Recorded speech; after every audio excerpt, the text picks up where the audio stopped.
Voici Jack. Après des mois d'économie, il a enfin réservé le voyage de ses rêves à Paris. Il s'installe à l'hôtel, change ses dollars en euros et décide de se balader dans la ville. Sur l'une des grandes artères animées de Paris, il remarque un attroupement autour de ce qui ressemble à un artiste de rue. En s'approchant, il réalise qu'on joue à un jeu qu'il connaît. Des gens misent. Certains perdent, mais beaucoup gagnent. Il mise 50 € et choisit le gobelet du milieu. Il perd. Il mise encore 50, observe attentivement les gestes du joueur et choisit le gobelet de gauche. Il perd à nouveau. Ça continue pendant 10 minutes jusqu'à ce que Jack ait perdu tous ses euros fraîchement changés. Mais Jack n'est pas le seul perdant ce jour-là. Des milliers de personnes dans le monde se font plumer à ce jeu chaque jour. Qu'est-ce qui rend ce vieux jeu si simple en apparence mais presque impossible à gagner? Comment ces gangs s'en sortent-ils impunément? Et que faire pour ne pas tomber dans le piège? Dans cette vidéo, on s'attaque à l'une des arnaques les plus répandues au monde. Avant d'envahir les grandes villes d'aujourd'hui, ce jeu est né dans la Grèce antique, où il était très courant dans les milieux populaires. On le retrouve également dans plusieurs tableaux du Moyen-Âge européen. À l'époque, on utilisait des coquilles de noix pour cacher l'objet. Le jeu connaît un succès considérable tout au long du 19e siècle, sous le nom de Thimble Rig, et les parties s'organisaient souvent dans les foires itinérantes ou aux alentours. Une équipe de bonneteaux se compose d'un meneur et de complices. L'arnaque n'a rien de nouveau, elle dure depuis des centaines d'années. La crainte de la prison et la nécessité de trouver de nouvelles victimes obligeaient ces meneurs à se déplacer de ville en ville sans jamais s'attarder trop longtemps au même endroit. L'un des escrocs les plus célèbres du 19e siècle s'appelait Jefferson Randolph Smith. Il dirigeait des gangs organisés de bonneteaux à travers le Midwest américain, puis en Alaska. Au XXe siècle, le jeu se cantonne aux soirées clandestines et aux coins de rue isolés. Il commence à disparaître, à tomber dans l'oubli, jusqu'à ce que, de manière assez inattendue, plusieurs émissions de jeux télévisés le remettent au goût du jour. Le jeu des gobelets inspire notamment un jeu dans l'émission américaine Le Juste Prix, où les candidats tentent de remporter un grand lot en devinant le prix de lot plus petit pour tenter de trouver une balle cachée sous l'un des 4 gobelets en forme de coquille de noix. Le jeu fait ainsi sa réapparition sur le devant de la scène. À la fin des années 2000, le bonneteau entre dans la culture populaire. Avec l'explosion des jeux mobiles en ligne, les escrocs flairent une opportunité. Ils intègrent rapidement plusieurs de ces vieux jeux dans leur activité.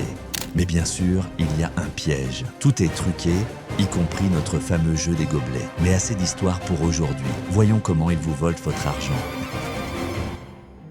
Imaginez 3 gobelets posés sur une table. Sous l'un d'eux se cache un petit objet, une bille ou une pièce. L'escroc, appelons-le le filou, mélange les gobelets rapidement, rendant le suivi de l'objet presque impossible.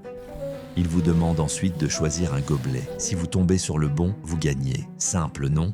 Eh bien, pas du tout. Le secret réside dans la manipulation et la distraction que le filou met en œuvre. Il ne mélange pas les gobelets au hasard. Il enchaîne une série de gestes précis et répétés pour tromper votre perception. C'est comme un tour de magie. Le filou peut faire croire que l'objet passe d'un gobelet à l'autre, alors qu'en réalité, il reste au même endroit. Il peut aussi le dissimuler dans sa main pendant qu'il déplace les gobelets. L'essentiel est de garder les yeux rivés sur les gobelets. Mais le filou multiplie les techniques pour vous distraire. Il parle sans arrêt, lance de fausses pistes ou mélange à toute vitesse pour brouiller votre vision. Le but est de vous faire croire que vous prenez une décision réfléchie alors que l'issue est déjà fixée d'avance. Vous êtes guidé vers le mauvais gobelet. Et il a toujours une longueur d'avance sur vous. Contrairement à ce qu'on pourrait penser, le tapis ou le tissu posé sous les gobelets n'a rien à voir avec le tour. Il est là simplement pour faciliter le glissement des gobelets qui, eux non plus, ne sont pas truqués. Toute l'arnaque repose uniquement sur la dextérité de l'escroc. Le même principe existe avec des cartes. C'est ce qu'on appelle le bonneteau à 3 cartes.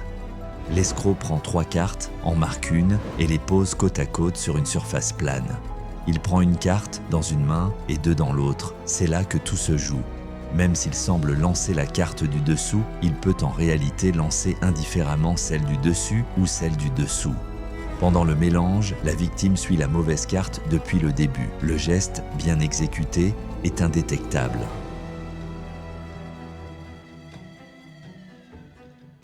Mais même avec toutes ces manipulations, vous vous demandez peut-être quelles sont vos chances réelles. Si vous voyez un groupe de personnes autour de l'escroc qui mise et gagne gros, ne vous emballez pas. Les escrocs ne travaillent jamais seuls. Tous ces participants font partie de l'arnaque. Leur rôle est de donner aux passants l'illusion qu'il est possible de gagner comme eux. Mais si vous vous laissez quand même tenter et que vous décidez de miser, il y a 2 choses à faire.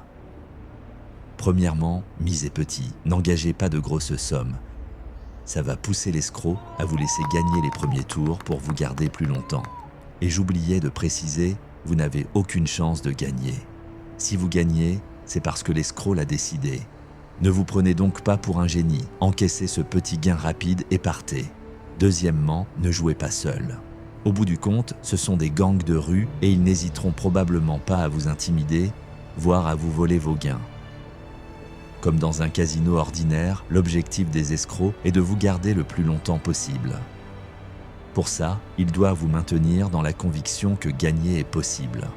C'est là qu'entre en scène la technique du coin plié. Le coin plié est l'un des grands classiques du bonneteau à 3 cartes. Il est utilisé quand le gang pense pouvoir soutirer plus d'argent à la victime ou qu'elle a besoin d'être davantage convaincue de miser. Pendant le mélange, l'escroc laisse tomber les cartes par accident, ce qui plie légèrement un coin de la carte gagnante. Il fait semblant de ne pas le remarquer. La victime mise sur la carte au coin plié. L'escroc lui demande alors de la retourner elle-même pour éviter toute accusation de substitution. Et c'est une carte perdante, parce que pendant le mélange, l'escroc a redressé le coin de la bonne carte et plié celui d'une mauvaise. Dans cette variante, la victime hésitera encore plus à se plaindre, car le faire reviendrait à admettre qu'elle-même cherchait à tricher. À mesure que ces techniques deviennent de plus en plus connues, les gangs continuent d'innover et d'affiner leurs méthodes.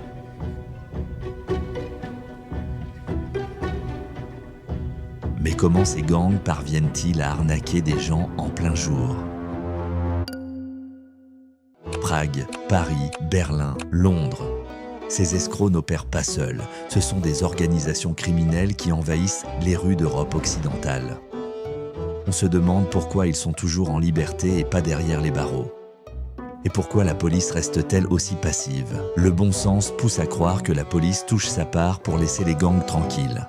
Cette hypothèse ne peut pas être écartée. Des cas de corruption policière ont été documentés dans plusieurs pays à ce sujet. Mais le problème est bien plus profond que ça. Après plusieurs attentats terroristes, de nombreux gouvernements européens ont recentré leurs priorités sur la lutte contre le terrorisme. Résultat, une mobilisation accrue des effectifs et plusieurs brigades se retrouvent en sous-effectifs. Dans beaucoup de pays européens, la situation est presque sans issue. On arrête quelques membres d'un gang aujourd'hui, un autre groupe reprend leur place dès le lendemain. Tant que ces gouvernements ont d'autres priorités, le bonneteau n'est pas près de disparaître.